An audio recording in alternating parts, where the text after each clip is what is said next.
Seltzer Time!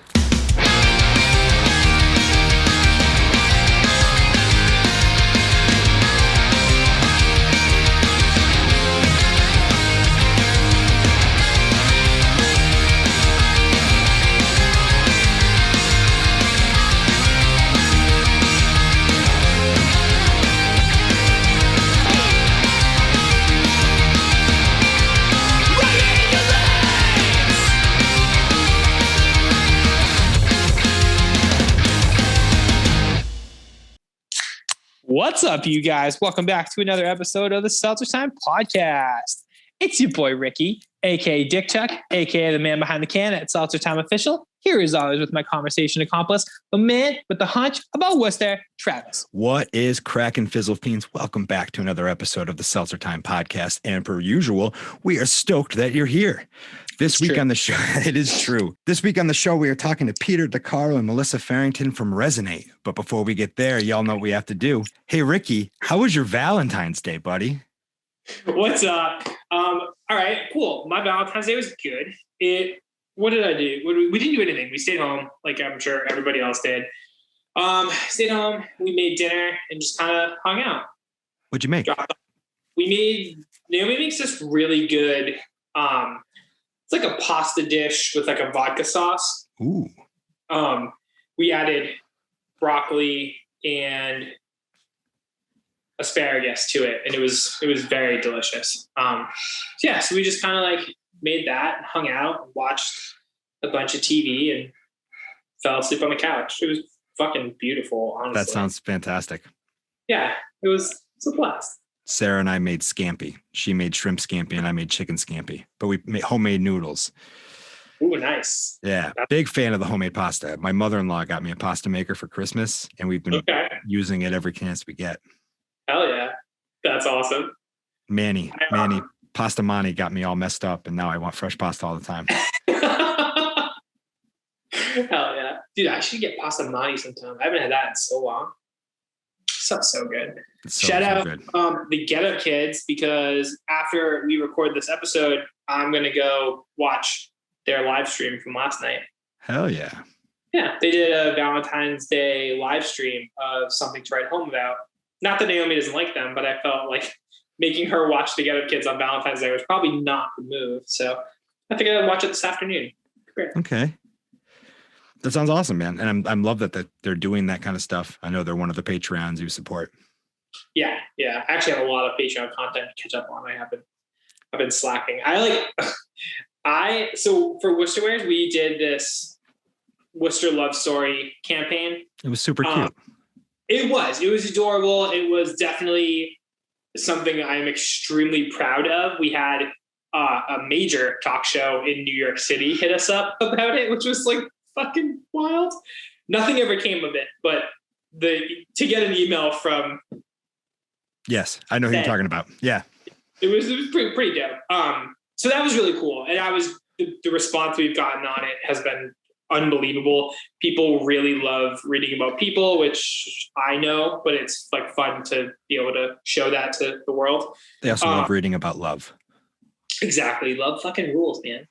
So yeah, no, it was good, but it's also kept me extremely busy, which is good. It's fun. It's fun. I'm very sick of posting people I don't know on social media. So it's been a long 2 weeks of doing that, but it's over now, and love is dope. How was your week? What's up? It's good, man. Busy per usual, but like we had some of Hunchback's main clients come hit us up the past couple of weeks, and like we just got this big website conversion project that's going to be. It needs to be done in 2 weeks, and it's a substantial amount of work. So it's really what my focus is the next few days. But yeah, I'm just pumped. I'm pumped that things are working well. And I had this awesome, we did a Zoom session with 3 other local creatives, Brie and Nick from DeBella Creative, and David Gorman, another local designer that I've met through Instagram. We had a little creative happy hour Friday night through Zoom. And just kind of was fun shooting the shit. And it was a nice reminder of what life used to be like.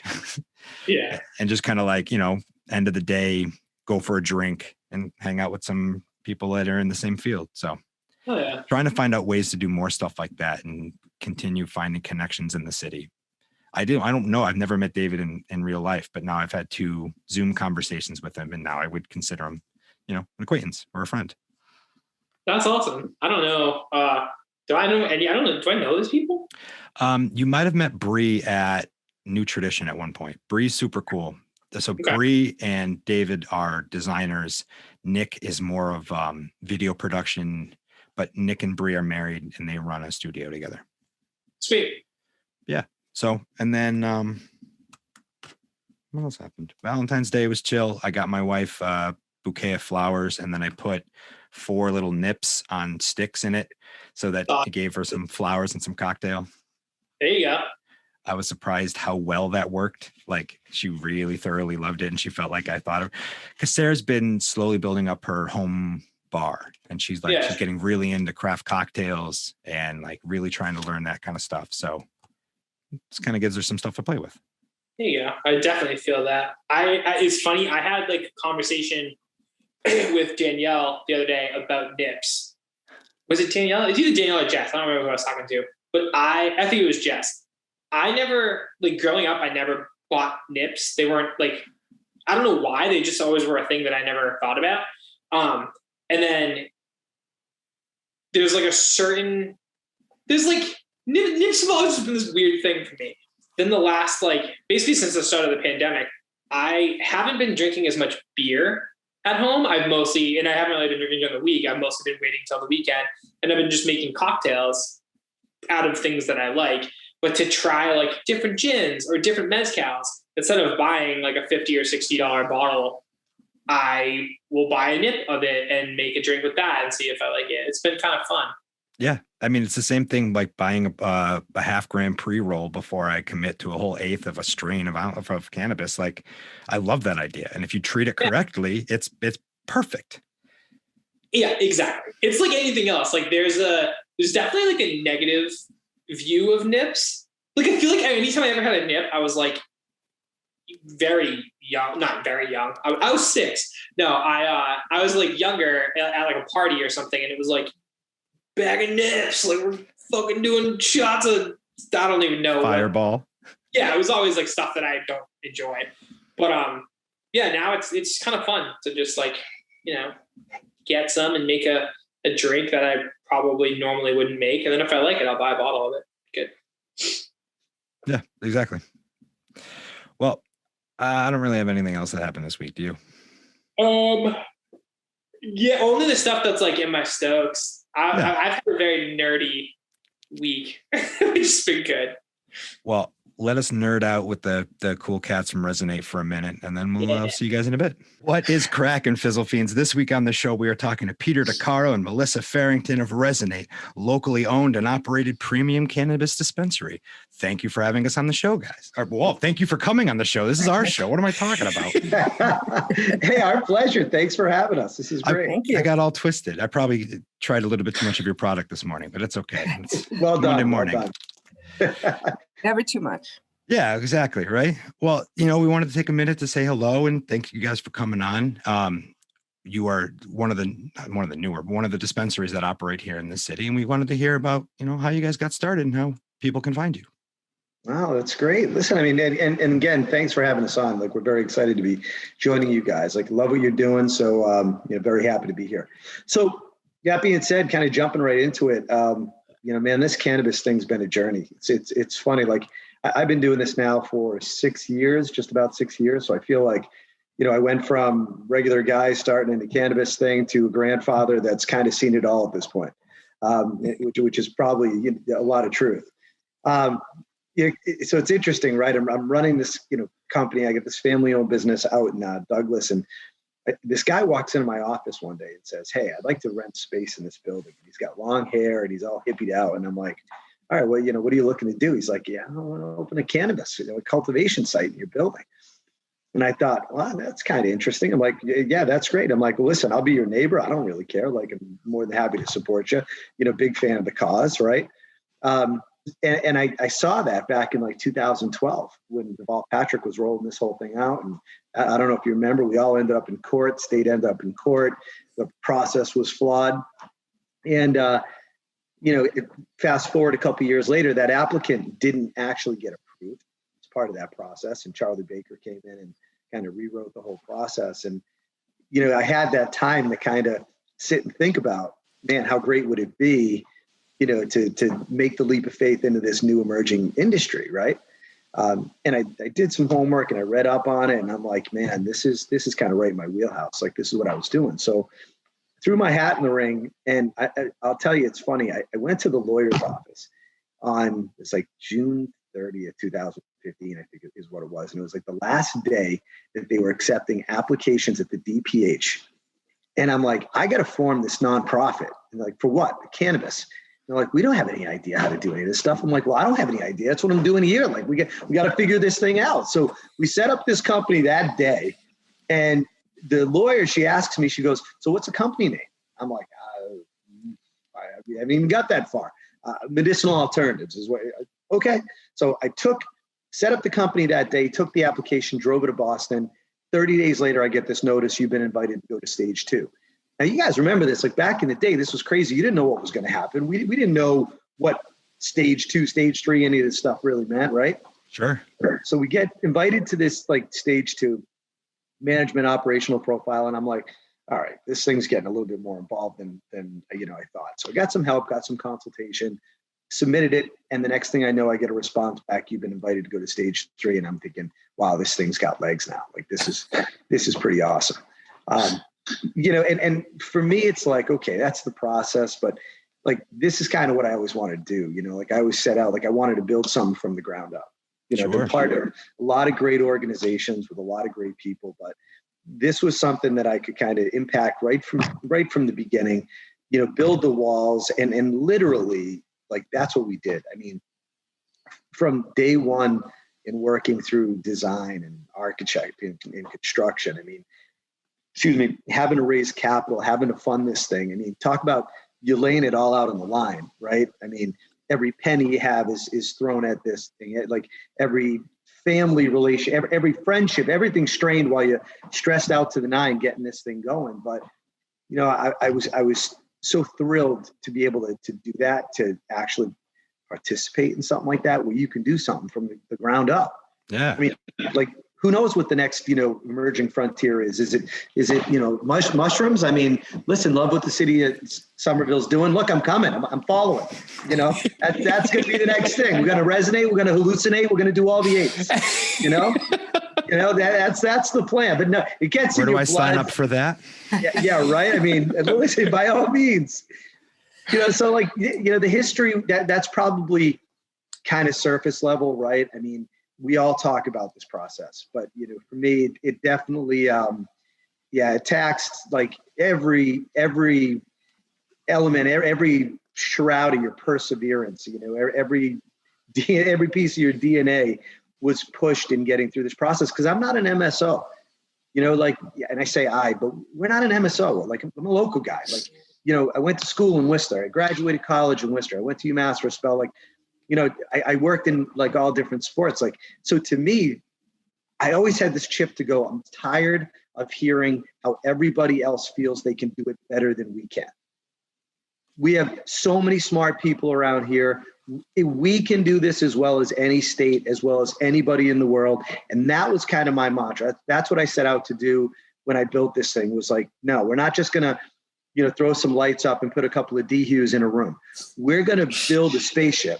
Right? I mean, we're putting the Jetsons on this thing. Like, we're building a spaceship, and we're going to put out the best bud, and we're going to do it competitively, and we're going to do it right. And, and that's what we set out to. And fortunately today, what I can say is we've executed a lot on that plan, right? Like, so we built the spaceship. It's performing. We're killing it. Our flower is outstanding. I don't, to know me, like, I'm not a guy that likes to make a lot of those brash and bold statements, but we've earned it now. Like, we've gotten to the point where we've earned it. And one thing that's interesting to me that, like, I'm kind of watching as this whole thing unfolds, which is almost like a science experiment, right? It's like a social science, experiment. It's how do we respond? Like, how are the state of Massachusetts, how are people responding to what we're doing? Sure. You know, how are the grandparents? How are the kids, like the 21s and the 35s? Like, how are all these different demographics, you know, responding to what we're doing? That's kind of fun for me to watch. It's fun for someone to call me up and say, listen, I've never touched THC in my life, but I can't sleep. How do I jump in this game? You know, throughout this journey for me, it was a little bit up and down. I, you know, in the early days, get diagnosed with cancer. Oh, shit. You know, young guy, you know, out of the blue, one day on the golf course, next day on the operating table. So I got to see, and I'm not like a, you know, I'm not a medicine guy. I'm not a pill guy. Like I'm like, I don't even take Tylenol, you know, just not even it's not my thing. Same. But I'm sitting there and like, I'm in the hospital and these guys are like pumping me full of all these opiates and it's all day, every day. And I'm like, hey, slow down. Like, what are you guys doing? Like, I'm not taking another pain med. Like, stop the press. Like, I'm not doing anything else.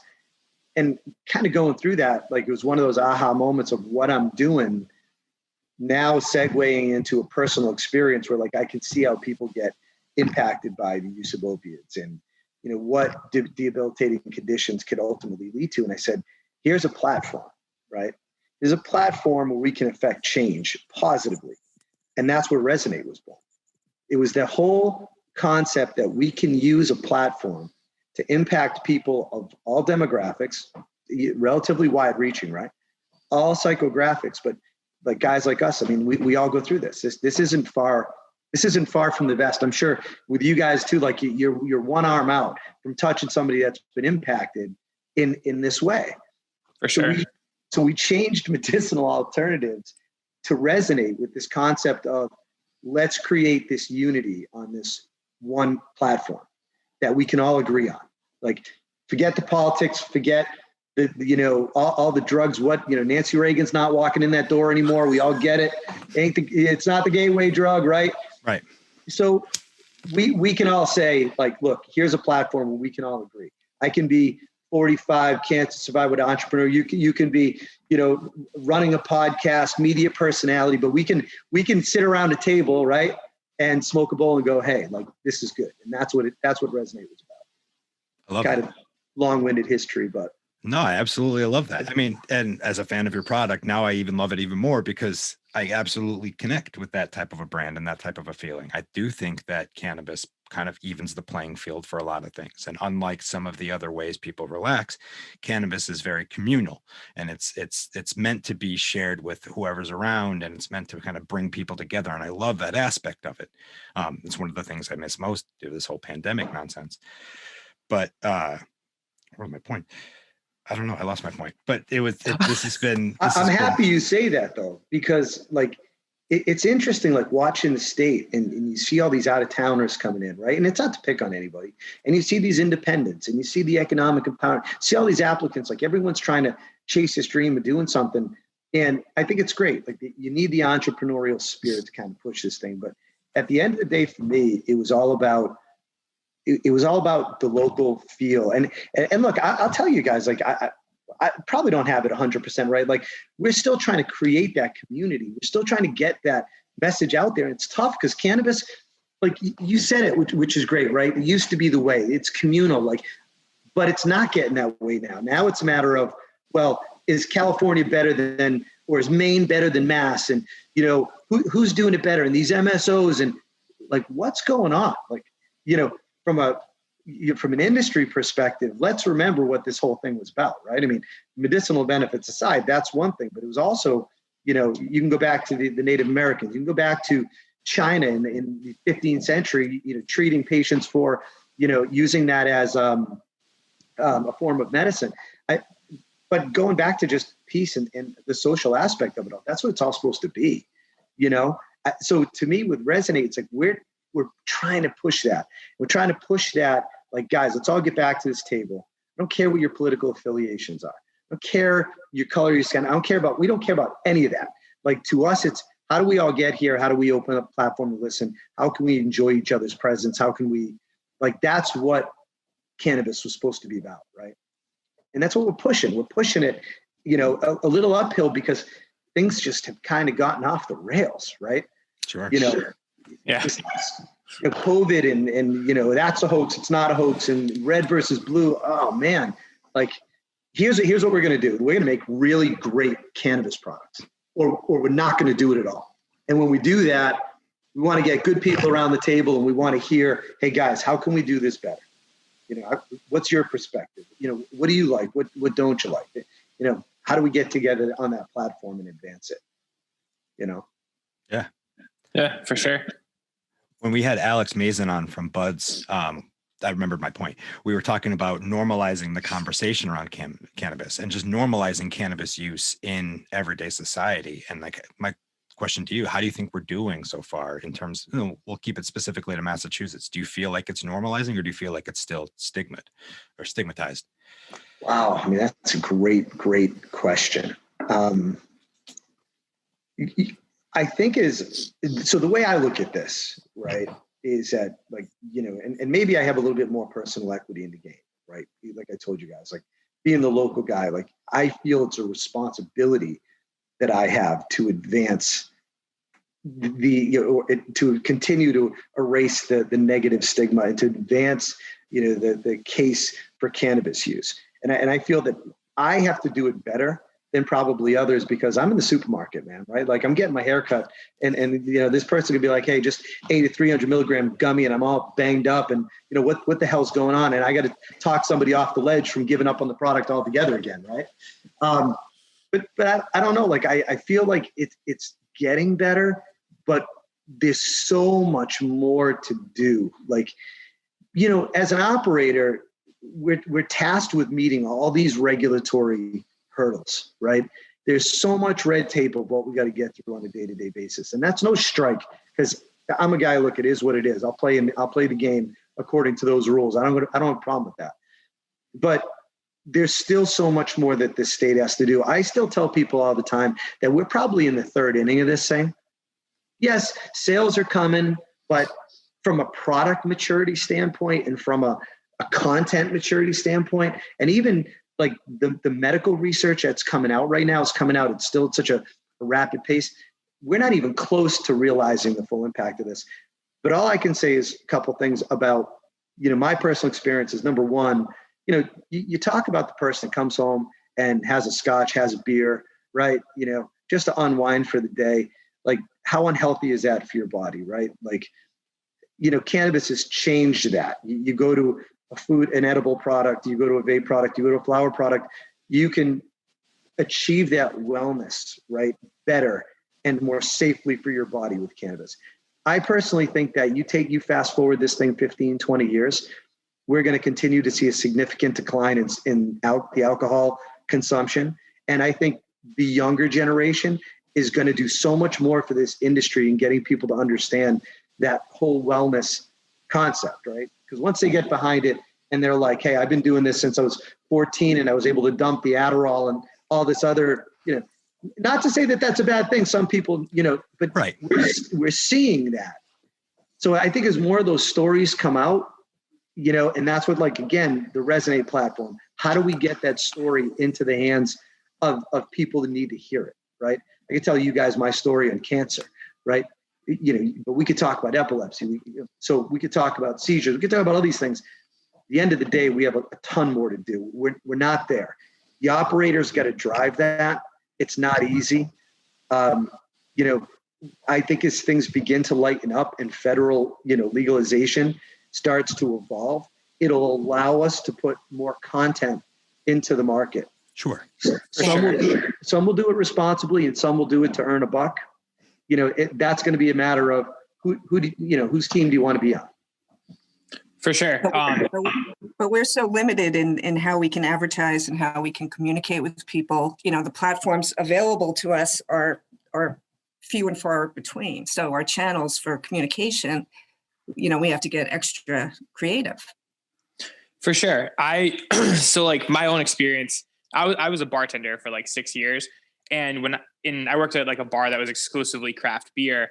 When I started, craft beer wasn't as big as it is now. So part of my job was like educating people, because you always get those people who come in who are like, oh, I don't like beer. But I'm like, well, that's probably, that might be true, but like, what do you like? And then you get them something, that we did have that was close to what they wanted, and they always loved it. It's obviously easier to like, I guess, like market alcohol than it is cannabis, which is completely insane to me. Because at the end of the day, the way to sell more and the way to like open people up to it is just by educating them. But I know that like the laws on advertising in the cannabis industry are like extremely restrictive. I absolutely want to touch on that. I'll tell you, I get a kick out of it. Sorry, just a quick story. Please. Like, and I tell people this all the time. Like, it's funny. You're a bartender, right? Somebody comes in, this is what I like, and you make it. You know, and I can't tell you how many times I've said to people in the store, like, listen, like I'm going to help you, like as like a coach is to what you need, and they'll start with, well, I need something for pain. All right, well, let's try this like CBD 1-to-1 type of. Let's go that way. Well, is it going to give me the euphoric effects? No, giving you something for pain. Well, do you have something for the euphoric effects? Listen, don't lie to your weed doctor. All right. Yeah. Come in and just tell us what the hell you want. We'll give it to you. All right. We got something for everybody. Like, just tell the truth. You don't have to feel weird about the stigma. Like, hey, I went in, I got my license from the doctor's office. Right. It's kind of funny, but like I'll have that conversation with people and they'll be like, all right. Just, I'll take a little bit of everything then, you know, so it's I love that. Well, so like one of your things you said was like in 10 to 15 years, you know, what's the landscape going to look like? I would love to see, especially here in Massachusetts, a return to happy hour. But happy hour is the time where restaurants can make a boon off of that 5 to 6 o'clock of people purchasing appetizers and doing social type events because they've imbibed or they've, you know, relaxed post work and now they're coming together and again creating that culture. But truthfully, I want to touch on what Melissa brought up. I would love to hear more about some of the regulations and some of the challenges you guys face with marketing this type of product. Well, I would say fitting everything on a label that has to go on it is one of the biggest challenges. I mean, we have to put on so much, you know, so many, this product has not been tested or approved by the FDA and, you know, to keep away from children and pets. And, you know, there's a whole Yeah, there's quite a bit on here. Language, yeah, that we have to try to cram on there. And then, as you know, we can't advertise on the radio, commercial radio, or public radio for that matter. I can do print now. I can do digital, depending. No social media advertising at all. We've had our Instagram taken down 3 times. The first time I appealed it for 10 weeks before we got it back. Oh my God. The second and third, it was much faster, but it's a constant battle to just, you know, stay out of the crosshairs. Right. Did they give you a reason why they took your Instagram down? They said that we had violated their rules about illegal drugs. Okay. Yeah. Interesting. So as long as it's still It's federally federal. illegal, this is the hill they're dying on. So. Yeah. That's tough.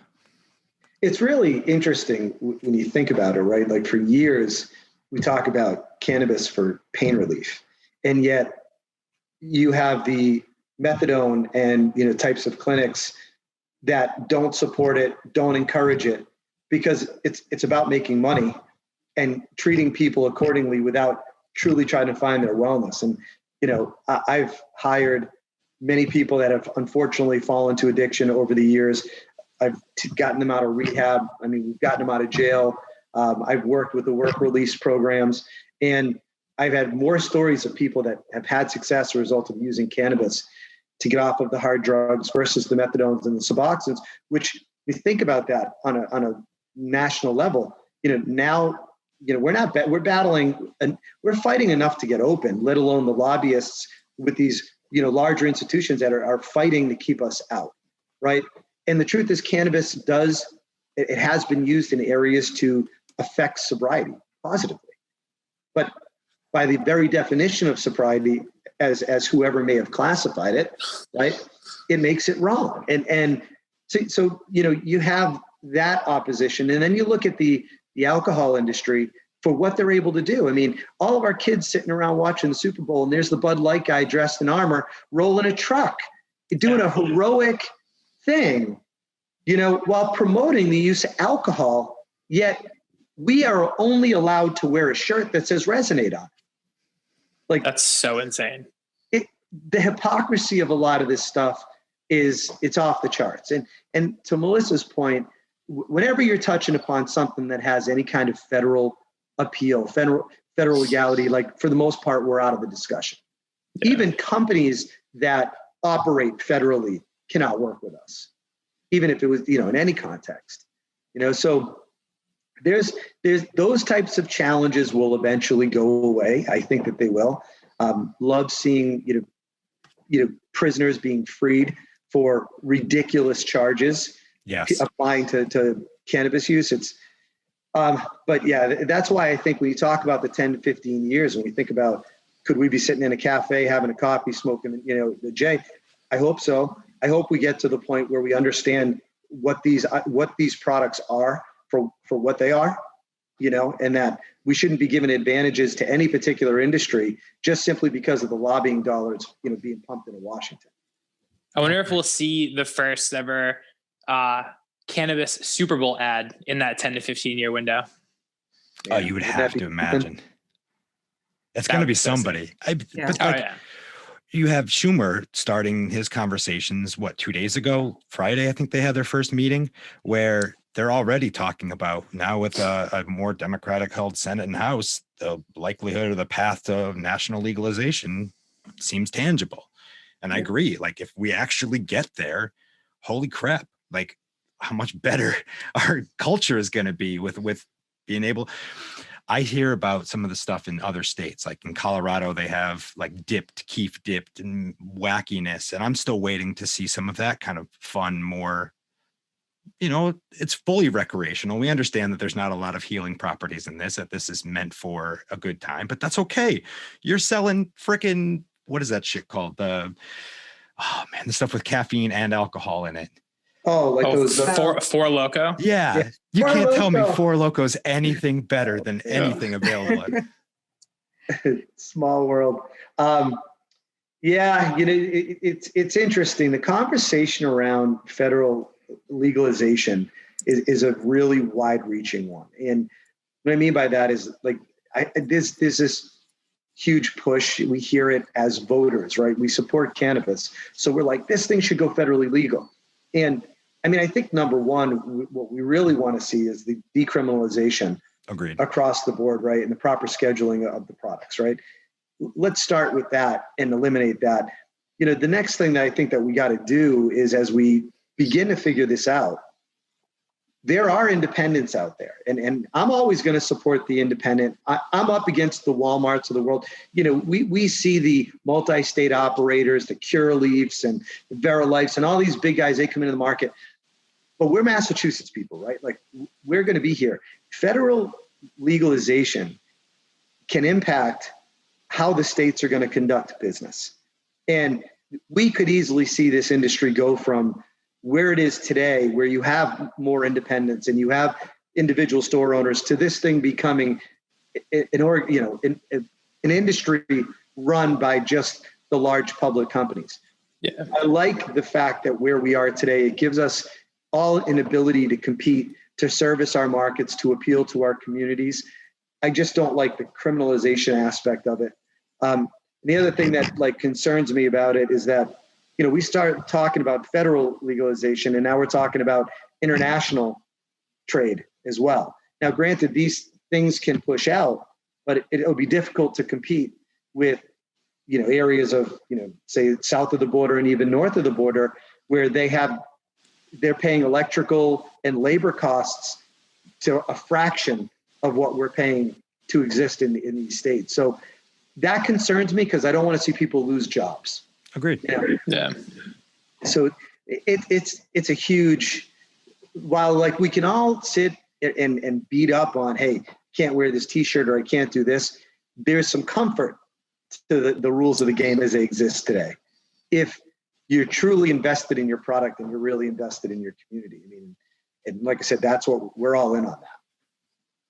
That's fantastic. I do really dig your hashtag shine your light. I curious what you keep bringing up. I noticed that you guys are selling merchandise in store now, and it's basically just a logo. And you keep bringing up that you can only put so much on your what kind of regulations are you guys facing there? Can you not do slogans on a t-shirt? Well, we can't do any colloquial or actual references to marijuana or marijuana branded products, which is something that I I wish we could do. Because come on, guys, let's be honest. Half the fun is the strains, right? Bingo. You know, punch breath. I mean, one of my favorite things is my mother-in-law is a medicinal patient and she's 60 plus. And I love when she reads the strains, that the things she's smoking, like lava cake or. Awesome. Yeah, right. That's my favorite. Say lava cake. Right. So, I'd love to be doing shirts and art around, that and things of that nature, but we're just not there yet, which again it's fine. It is what it is. Those are the rules. We just gotta keep trying to push it and make our case.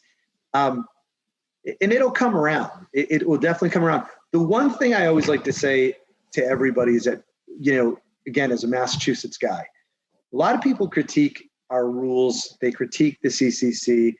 They critique operators in the state and such. But I'll tell you, like, as an industry, the one thing I like is our testing standards are pretty brutal, right? There aren't enough testing labs, but for those that can operate within the rules effectively, we have the capability of putting out some of the most healthiest, and most effective strains of cannabis out in the market. And I hear, people comment about all these other states and, well, it's easier to work here. It's easier to work there.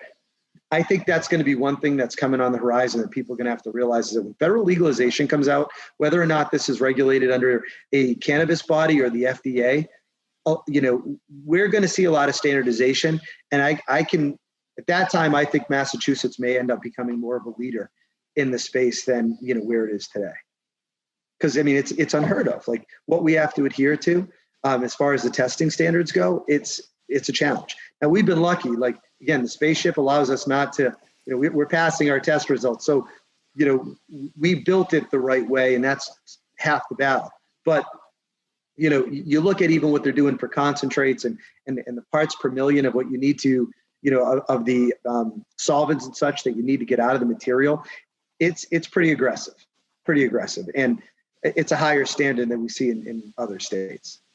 So. Why is that? Well, I think Massachusetts is always going to take the position of, how do we demonstrate leadership? And sometimes we're obviously going to get it wrong. And maybe it's more stringent now than it will be in 5 or 10 years. And people beat up, Governor Baker when the vape crisis happened. And it's like, and people came to me and said, well, what do you think about this? This is bullshit. We should, how could they? And I said, I would never in a million years want somebody to die from a cannabis product that I produced. Yeah, that makes sense. Like, that's not what this thing is about. Like, if we got to take a little bit of a time out over the course of 60 days and figure out, hey, what the hell is going on here? Who's dirty in the pot? What's going on? Then it's for the benefit. So I know it's probably ironic to hear you guys hear from a cannabis guy that says that he supports as much as they do, but I support maturity in an industry that is better off for the consumer, right? And these are the little things. And I'll tell you guys, I traveled the country when I started this thing. I went out and I went to California and I went to Vegas and Colorado and I went to all the mature states and I met all different operators. And I'll tell you a quote that I heard from an operator that said, Pete, we want to be in business with you in Massachusetts. We got some stuff here. We want to help you, right? We're going to give you all this money. We're going to help you. And I went by their lab and I saw a cart, and it wasn't a live resin cart. It was a distillate cart that they were producing. And it was like, I'm not going to say black, but it was dark, And I said to him, hey man, like, not for nothing, like, is that, your quality standard there? Is that what you guys, typically produce out? Like, it's a little bit darker for my preference. And the response that I received was, you could put shit in a bottle and put THC on it and people will buy it. So when you think about that, that's coming from a regulated operator. Now, I'll put it back to you guys because, listen, we've all bought from the black market over the years, right? And I have no problem with the black market. I have no problem whatsoever. But there's a difference. There are operators in both markets, the regulated and the black, that aren't in it for the right reasons, right? And that's what I try to tell people, like, you might pay a little bit more. We a little bit more for our products than you might on the black market, exception of bulk, probably, right? But you're going to be guaranteed that your health is going to be front and center versus, or at least it should be. So I supported the vape crisis because we had an opportunity to go back to operators that were cutting corners to push profit out in the street, right? Rather than putting high quality products, and that changed the game. So, we got to kind of watch this stuff. We got to keep pushing it. If Massachusetts is going to go front and center on that, all right, it's an inconvenience. Yeah, it costs people a lot of money, but this thing's not supposed to be hurting people either. Yeah. It's also going to set a standard. So now everybody else in the country is going to hold Massachusetts as the place to be, because their bud's going to be the premium stuff because it goes under the regulation and it's the safest. And I don't see the downside. Yeah, it's annoying, but for the culture as a whole or for the business as a whole, it absolutely raises the entire standard. Yeah, and I'd like to see, and my goal has always been, like, how do we rally around? Like, it's too easy, right? Guys, it's shooting fish in a barrel.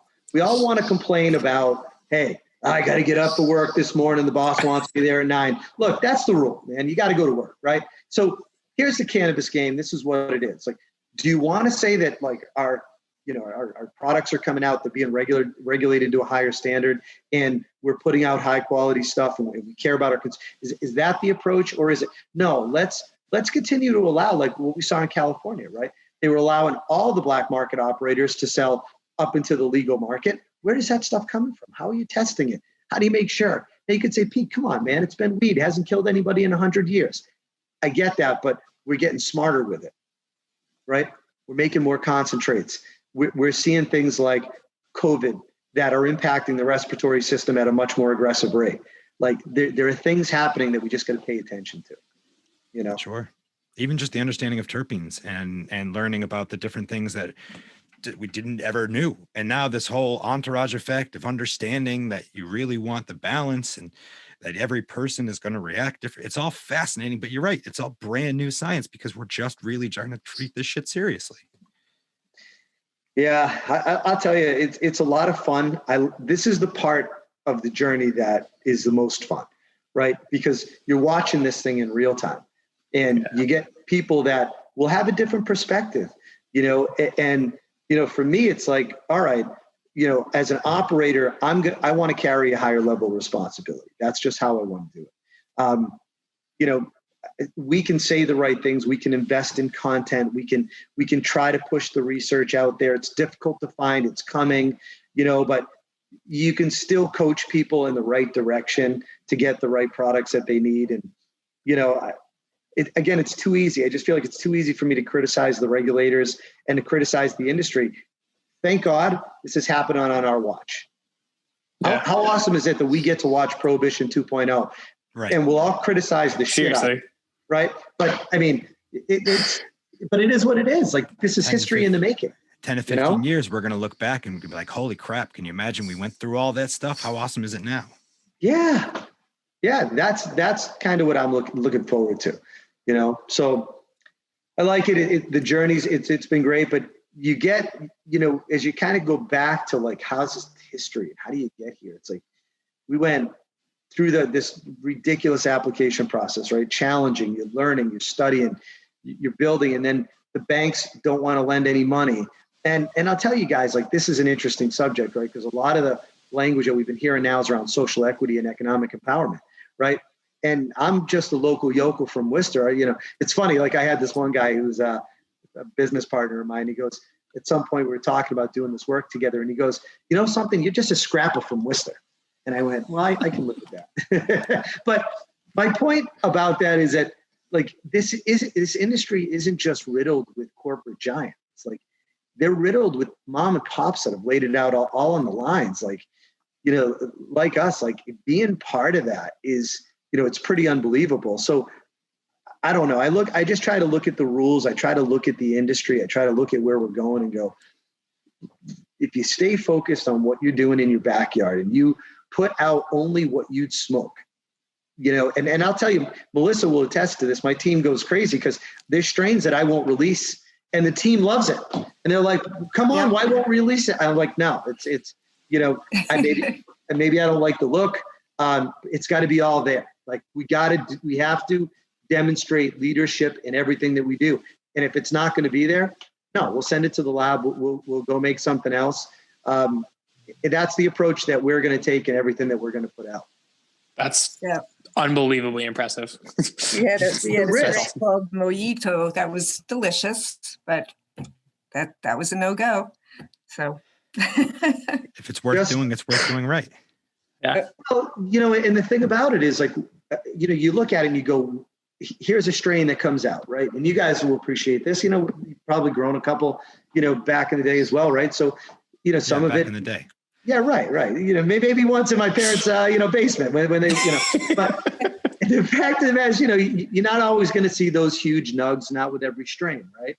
And we've had some that have they've been smaller buds, but they're high quality. But if I put that out there, we're gonna get torn apart by people that say, well, look at this strain, because the market has grown to be somewhat cynical. And maybe that's true, maybe that's not true, but my opinion is what we're going to put in that container has got to be premium all day, every day.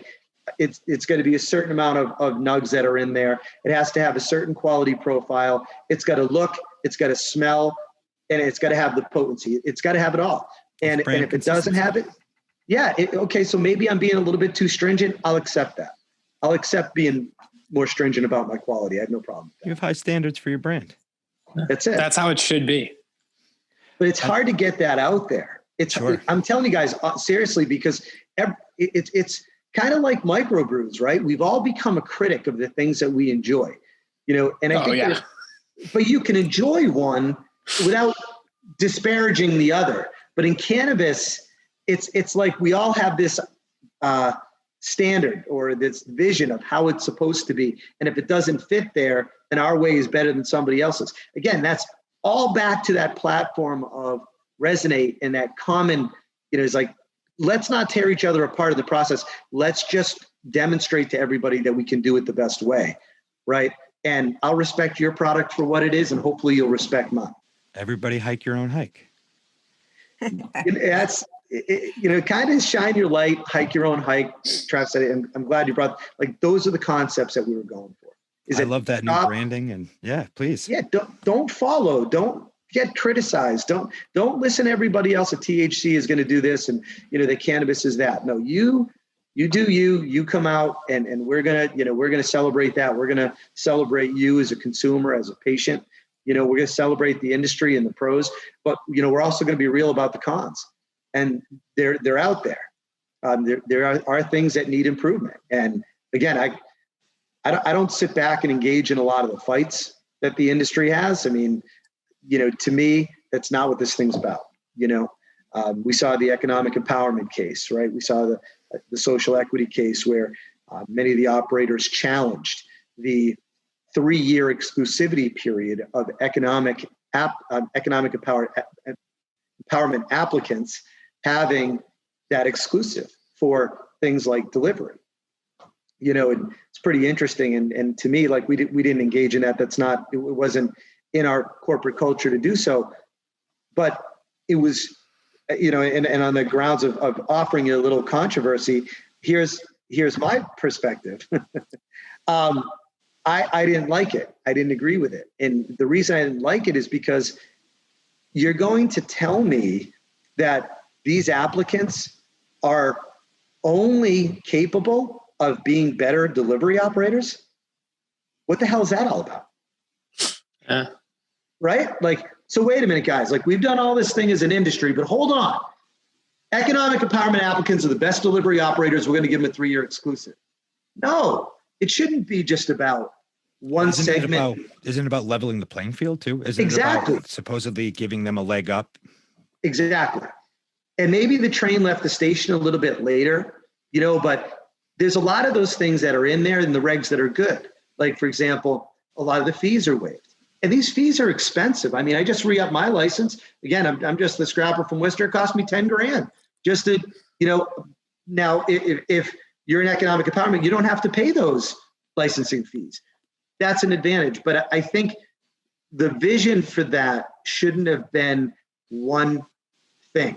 Don't just say, we're going to give you this aspect of the business.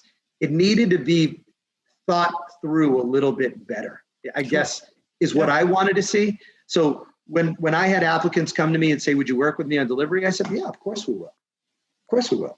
Why wouldn't we? And they said, well, do you agree or disagree? I said, I agree that this is a good step in helping communities and applicants that need it. But I think we could have done it better. I don't disagree with that. I mean, and again, it does feel like it was rushed, and it was at its core, it was meant to be a good natured gesture, but in that it was wrapped up in a whole bunch of stuff that's really going to have a lot of effect, and it wasn't really fully thought through. I would have liked to have seen more retailers. I would have liked to see potentially more cultivators. I think that there are things that the regulatory environment could have done to provide them with a better platform to achieve that goal. And I don't think that's where I'll criticize a little bit of the CCC. Like, you created this issue of them versus us, and that's not right. Like, that shouldn't have happened. It shouldn't have been, you take a guy like, Alex Mazin. I mean, he goes out there and he puts all he has into opening buds and opening these other stores. He had no idea to know, no ability to know when he started this thing that an exclusivity, clause was going to come out to regulate a small component of the business that he might have wanted to jump into. What if he just wanted to do that? What if he didn't want to spend his whole family, fortune or back, on the retail business? That I can sympathize with, but I think sometimes we get hung up in what's easier. The path of least resistance is always easier, right? Instead of maybe taking a deeper look and affecting some better change. That's what I would have liked to see, because my argument to them is I'm an operator, guys. Like, I'm a manufacturer by trade. That's what I do. Like, so I'm always focused on continuous, process improvement, lean manufacturing, et cetera. So to me, it's like, let's peel back the onion. Let's get a really good look at this thing. Let's make it 100 times better. I feel like we stumbled on that one. Fair. They deserve a better way to operate than just saying, here's a delivery license. Come on. That's not right. I mean, it's not right, I also believe the bulk of those applicants probably would have done better as store owners and operators than delivery, because it's not easy. Not easy running a delivery business. I know Amazon has made it to believe, but I don't know. All right. Yeah, I got nothing. Sorry. Yeah, I know. Just to kind of curve us back towards Resinate, and we'll kind of close this up this way. I mean, so I did bring up that hike your own hike. I love that you guys are inventing these new brands. Melissa, I don't know if you want to share anything about kind of where you envision this brand going, or kind of like, I love the packaging around it. How did you guys kind of conceive this, and where's it heading? I think we were sitting around in a staff meeting, just sort of brainstorming and trying to come up with a good idea for a multi-pack, because it was something we had wanted to do for a very long time. I had hiked the Appalachian Trail when I was 15, part of it. And so the whole, I came across Hio, and I was like, hike your own hike. I mean, that's perfect, because everyone's I stopped smoking cannabis when I was 15 years old because it made me paranoid. And now here I am smoking it every day as an adult and having a completely different experience with it. So, and I see with like the staff at the retail stores, it's just great talking to them. They're for the most part young, and their attitude is so open and willing to try and experiment and explore. So we were just trying to sort of capture the fact that there's a cannabis consumer could be anybody. There really is no cookie cutter way to describe who uses cannabis and the reasons why. So having the terrain map and using the HIOs plus, HIO, it's a little cheesy, but there it is. I love bad puns or plays or good puns. Wordplay. So yeah, exactly. Pretty much the story of that. But I'm thrilled that you like it. Oh, I mean, it resonated with me, truthfully. Well, no, because I mean, as somebody that also loves to imbibe and then go out and explore nature, like it really spoke to me as a consumer and spoke to me as a customer that like, yeah, you nailed it. This is what I'm going to do with your product. And it feels like, this little box is speaking to me. And I love the clever little push button thing on the side. And that's the other thing I've been just fascinated. I mean, as a graphic designer, I love seeing the packaging and I love seeing the clever ways people are putting this stuff out. I didn't write down the name. Whoever has that pinch top bag with the 2 textured bits. Oh yeah. My least favorite. That is. I hate that. That is like, my least favorite. That's, you end up getting a knife and slashing the shit out of it, basically. It's just so frustrating. But packaging, you could do an entire show on packaging. I mean, it's actually really fascinating. Yeah. Agreed. What kind of challenges have you guys seen? I know you fitting all the information on there has been the thing. There's that. And then, part of the reason we're using the box for the Hyos is because we found a company in California where they're producing those boxes in the United States. Oh, so cool. And they're recyclable, and it's just nice because, as I'm sure you're aware, the cannabis industry has a huge plastics problem. So we're also trying to look at alternative ways to package things where we're not just adding to all the landfills and, ocean debris and everything else. So that's definitely a priority for us, I'd say, is being aware of the environment. Yeah, that's a hard one. Like we were trying to remain purely sustainable, with all of our products, but it's just hard to avoid just the sheer amount of plastics. But we did begin to change. We have been moving in that direction with like the Hyo box, and we have taken the position that we want to use all local vendors when we can. The California box definitely came in. It was, kind of checked all the boxes for what we wanted because, some of these packages you point out, they're so difficult to open. It's like overkill.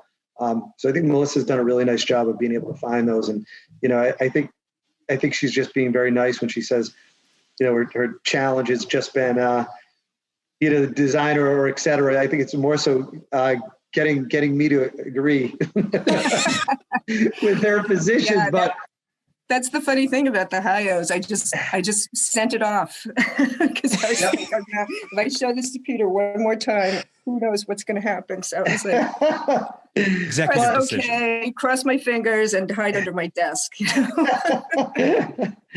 that was it's a good concept. I mean, it all tries to, we try to get it to all fit within that brand of, just be yourself and don't ask any more questions about it. Just do you. I love jumping back to like social media and stuff. Now I know we talked about like how hard it is to advertise anything on social media in the cannabis world. Are there restrictions on what you can advertise? Like, okay, if you were to kind of lean into explaining what you guys just explained to us about how when it comes to packaging, you're trying to lean more towards like, staying green and stuff like that. Are you guys allowed to talk about that a little bit more in terms of like what you post on social? Yeah. I mean, as long as we're avoiding any kind of benefits involving the use of cannabis, any kind of cartoonish type of, we can't do anything that'll appeal to anybody under the age of 21. Oh yeah. So we can do things and we try to do things more in line with like what we're doing for positive impact. So many of us have a positive impact plan, right? Like it's a requirement. We have one. And we like to promote that. We've handed out food at shelters. We're supporting the local sheriff's office, the Worcester Sheriff's Office, through a number of different venues that help all people of all different ages, those in areas of disproportionate income. We're helping a homeless shelter right now that provides services to vets, both overnight care as well as food. We've been donating regularly to the Friendly House in Worcester to help families in need. So, we're trying to put more of that, type of language out there as to who we are as a brand. And diversity has been another area that we've been quite proud of. Our staff, like we monitor our diversity percentages, meaning women, minorities, LGBTQ, and I mean, right now we're hovering at over 60% diverse as a staff. That's great. That's awesome. It's unbelievable because it's like, you know, there's those that'll talk the talk and those that'll walk the walk. And yeah, I'll tell you, you know, and Melissa said it right. Like even with our younger staff that's in there, I mean, they're smart, they're capable, they're talented.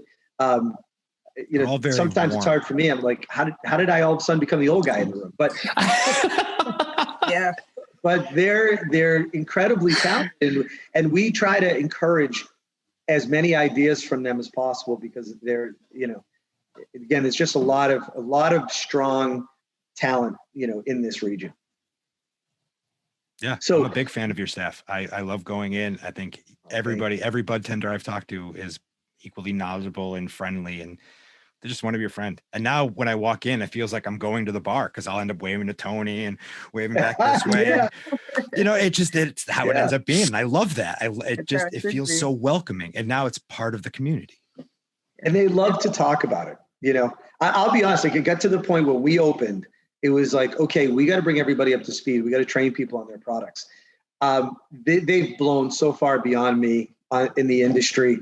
Like now it's a matter of, okay, one of you come over here and help me. Like, they're great students of the game. It's so impressive to see. It's like, yeah, okay, guys, we all like cannabis. You want to try it, but they take the extra steps. Like they try all the products. Like they're just they're brand ambassadors that are truly. It's a great team. It's a great team.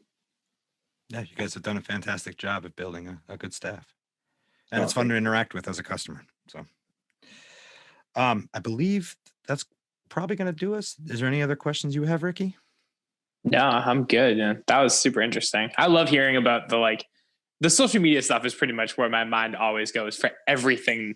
Anytime we ever have anybody on the show. So it's really interesting talking to, you know, in an industry that is so restricted and kind of hearing the ins and outs of that. Love that.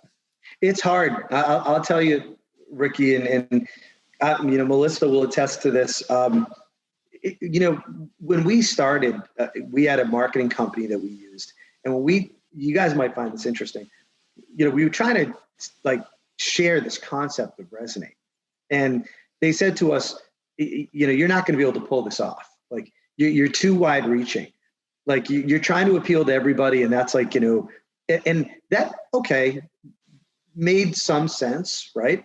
Everybody's going to operate within a certain demographic, like people, you know, but for what we were trying to achieve, it's like, but you guys don't understand, like this is cannabis.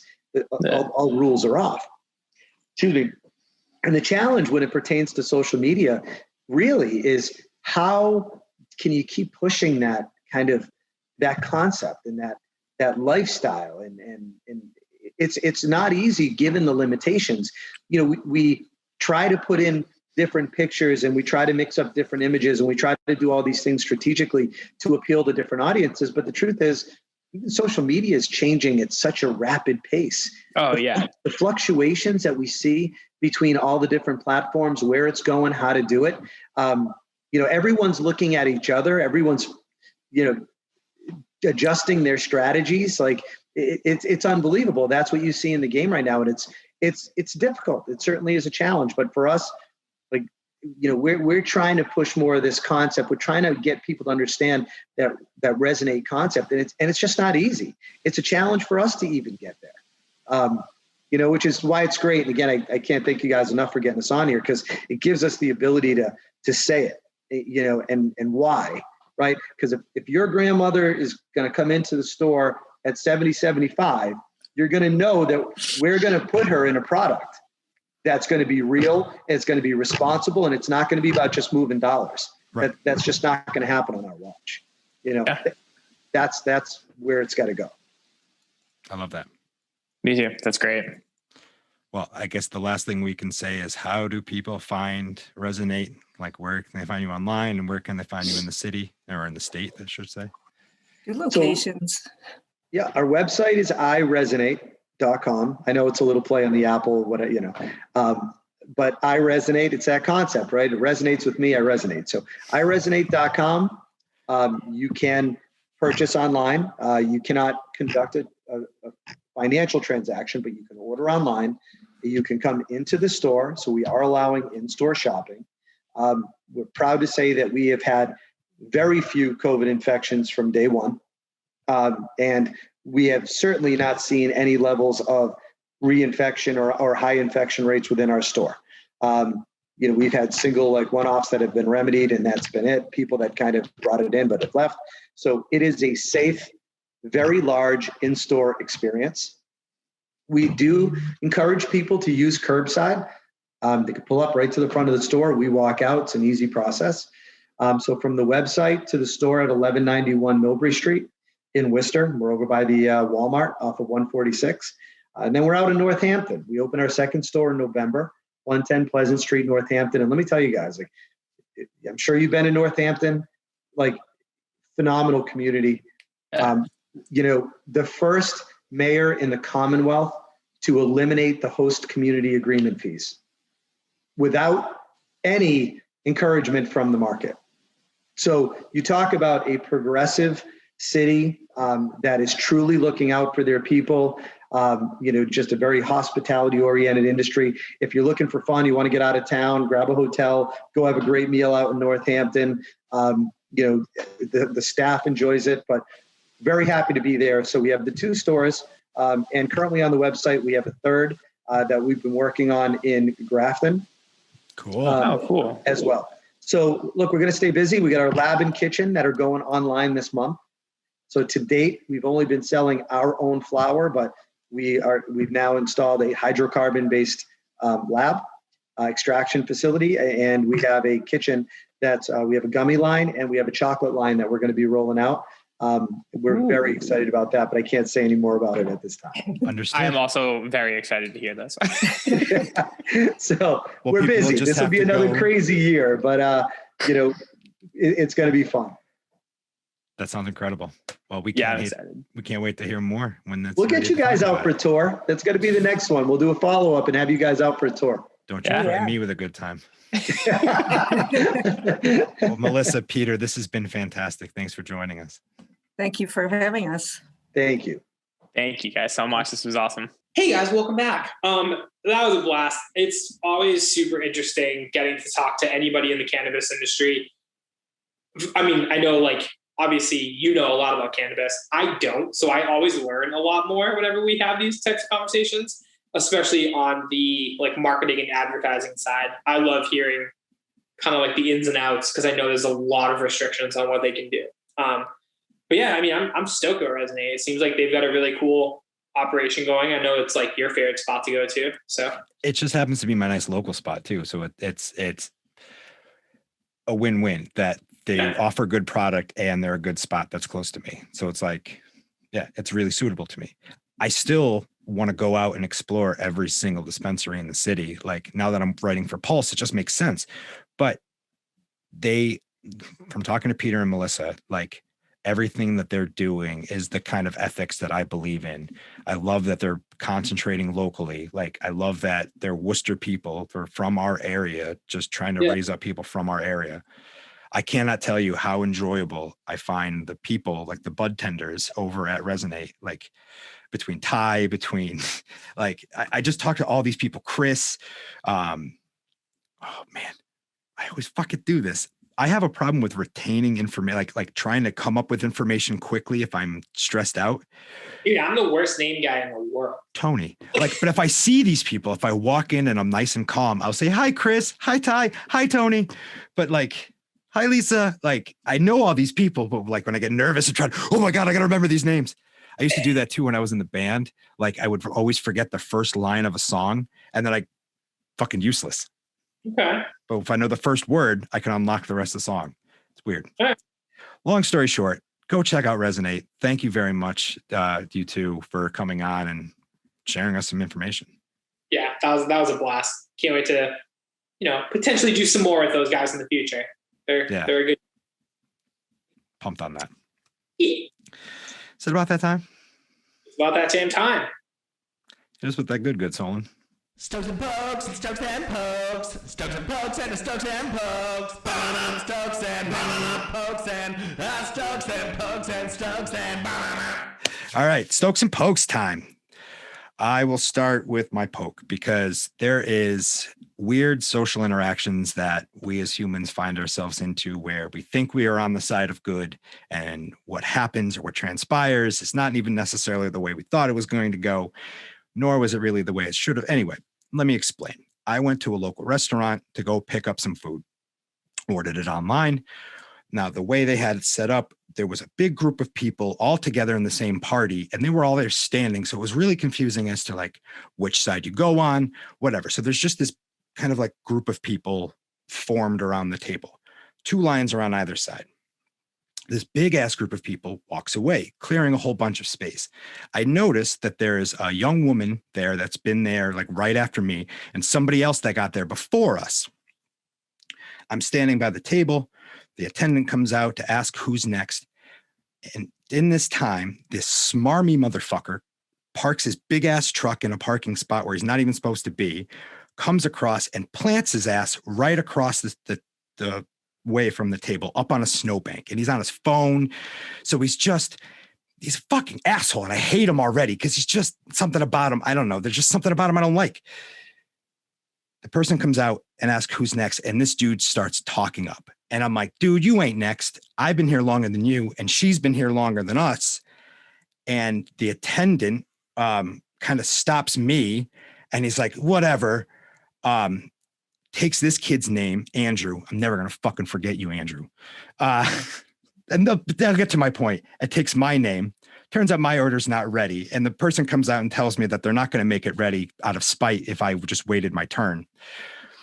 This dude gets his food like immediately, walks past me, gives me this fucking laugh, which boils my fucking blood. Meanwhile, I thought I was doing something like,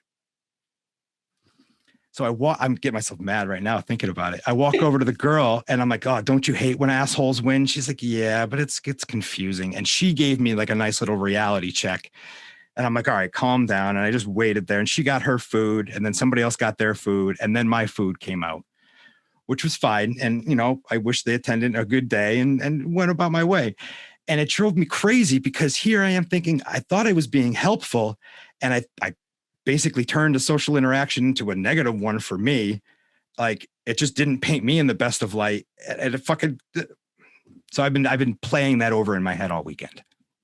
Don't let it stress you out. Isn't it so stupid though? And that's what I'm poking. Like these stupid social, like nobody else is thinking about me. I'm sure this kid has already forgotten about it and he's moved on with his life. He has no idea who the fuck I am. Yeah.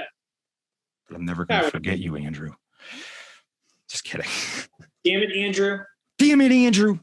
So anyway, but I am stoked because on that same adventure, because Sarah and I had a Saturday together and we joked about it like it's an adventure now. In pre-times, this would just be a normal Saturday. We went to 3 spots and picked up supplies.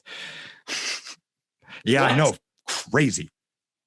But the second spot on our journey was to go visit Mrs. Morricone out at the sprinkler factory. She's been popping up. Oh my God.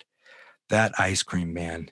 That ice cream is so friggin' good. Like, it is just very rich and creamy and so goddamn delicious. And we ended up walking away with like $30 worth of ice cream, you know, a whole bunch of half pints and pints. And we've been slowly eating ice cream all weekend. If you haven't tried Mrs. Morricone's ice cream, go get your hands on some because it's so goddamn good. I haven't tried her ice cream. I think the only thing I've had from her is when I worked at Greater Good, she dropped off like cheesecakes or something. Yep. Cheesecake is in her wheelhouse. Those were like absolutely incredible. She's been really working hard on getting her ice cream stuff up and running, where she needed special equipment. She needed some way to distribute it. And then the pandemic hit. She was going to, have a brick and mortar place months ago, but everything just keeps getting screwed around. So she just invested in a cart, and she's going to be doing the farmer's market with the freezer cart. Dude, that's so sick. Yeah. It's super, super, super cool. And I'm so pumped for her. She is very salt of the earth, normal human being. Like, she's probably one of the most vulgar people I've ever, not vulgar in the sense of being gross, but vulgar in the sense of just letting language fly. Yeah. She was a firefighter and an EMT or paramedic. She was a first responder. That's why she's a first responder. So she can deal with a sense of sort of a portion of life that most of us would be squeamish about. And so she takes that passion and puts it in her product. She studied ice cream at the French Culinary Institute. She studied dairy. Like, she knows her shit and it shows. So big fan of Mrs. Morricone's. Can't suggest it highly enough. What do you got for the people? Hell yeah. Okay, so my poke is my need for a disruptive sleep schedule for me to feel normal. The last 2 nights, Naomi and I both have fallen asleep on the couch watching TV. Normally it's just me who does that, and then we go to bed. But like, we both fell asleep for like 4 hours the other night, woke up at like 2 o'clock in the morning, and I was like, oh my God. So then we like get up, brush our teeth, and go to bed, but then we can't sleep. So you're like up for another, 2 hours, just sitting there tossing and turning, or in my case, just scrolling Twitter. And like I know it's not like the healthiest way to live. And that's how I lived for half my life, was like this weird, like, series of well-placed naps throughout the day was how I got any rest. That has not been the case the last, probably 2 years. I've been much better at getting an adult amount of sleep and going to bed at normal adult times and getting up at adult times in the morning.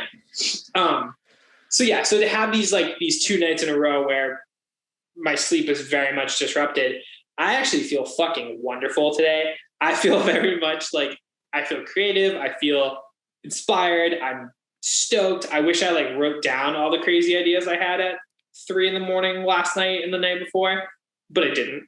But it's just like, it's very much like my sweet spot is this weird in between of like, am I like super tired or like what's going on? So yeah, I don't know. My poke is just me not being able to like do anything on a normal amount of sleep. I need this weird pocket. I feel you though. Like, I think there's a thing as too much sleep, and I find sleep to be extremely inconvenient. Like, I don't like getting tired. I wish I could just go. I wish I didn't need it. Like, I love sleeping. I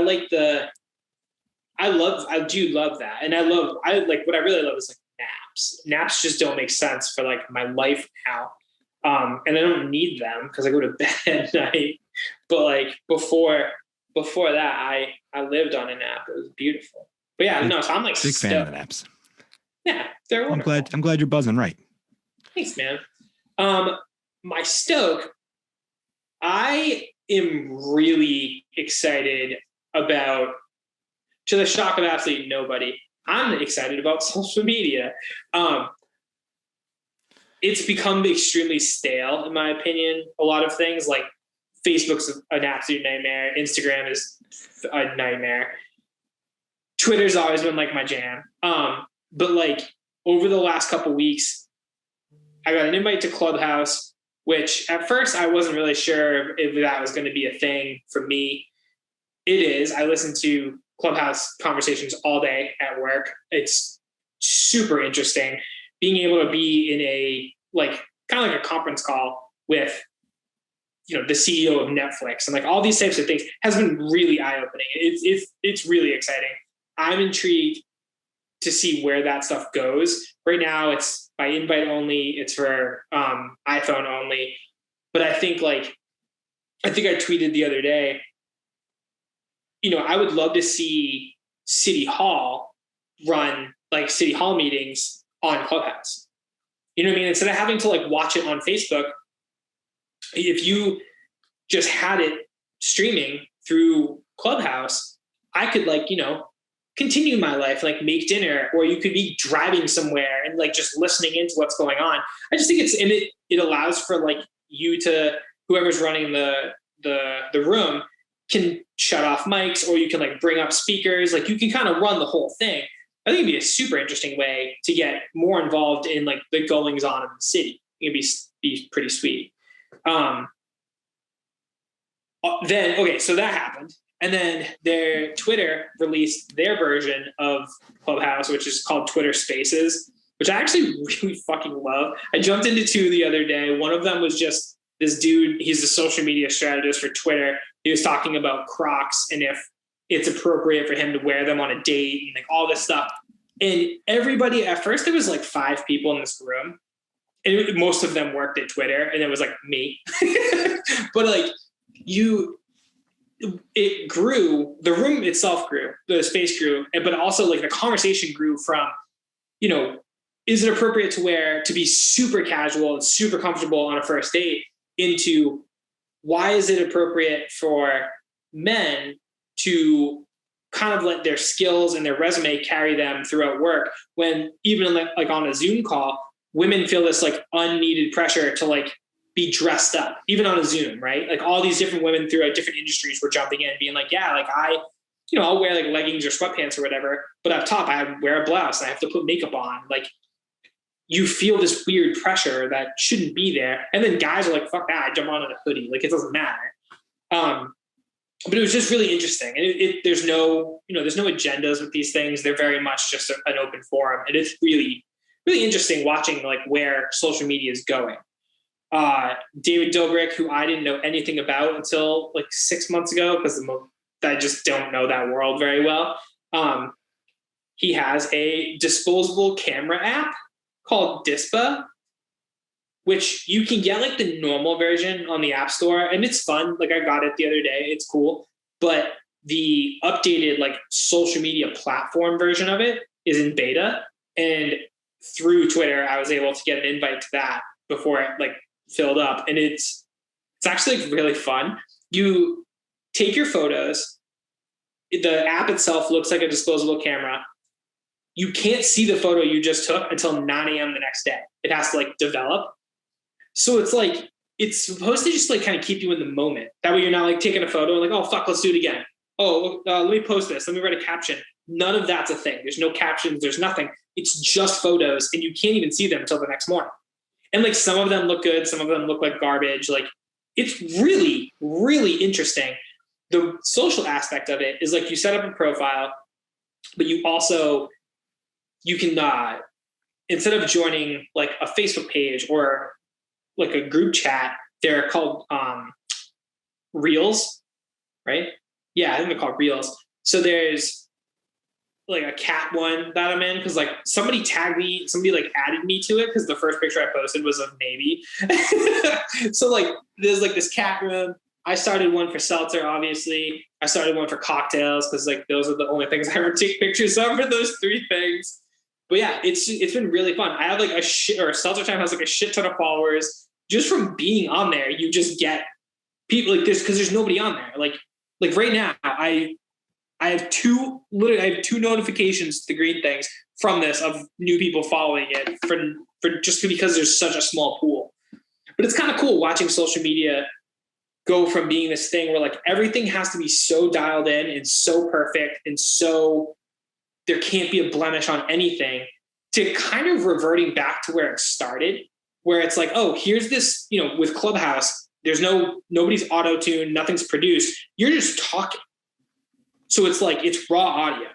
And then going into this like Dobrik thing with Dispo, there's no editing, there's no comments, there's nothing like that.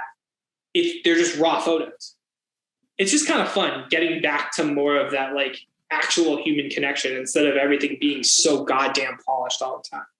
There's a time and a space for that, but it's like, I don't know, it's a little more interesting. It reminds me of that app that Casey Neistat was pushing a couple years back called Beam, where the only way it worked is if you held it up to your chest like this, you had to block out the screen and it would capture everything in front of you, but you would have to live it.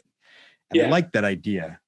I just think that habit that we have, I don't know if that's as much of a disruptor to take away Instagram. Like, no. So I don't think it's going to ever take away Instagram, but I saw a really interesting tweet where they compared Instagram to be almost like your personal website, right? Like your Instagram is such a curated thing that it's like when you first meet somebody, I mean, I do this. If a place doesn't have an Instagram, I almost never don't go there because I don't know what they have. And like, whenever I find out about somebody or something or a company or whatever, the first thing I do, like you and I have had this conversation, I don't go to their website. I go to their Instagram because I think you can tell everything based off of that. And if it's somebody I'm interested in, the next thing I do is go and look who they're following or who's following them. And like, it's kind of this weird validation thing, right? Yeah. And for Instagram, I think Instagram will always be around, at least for the next 10 years, but I think it will be used as more of a like, instead of looking at my resume, you're gonna look at my Instagram because you're gonna get to know me way better that way. And then there's these other things that are happening that are kind of making it more of that like actual human connection.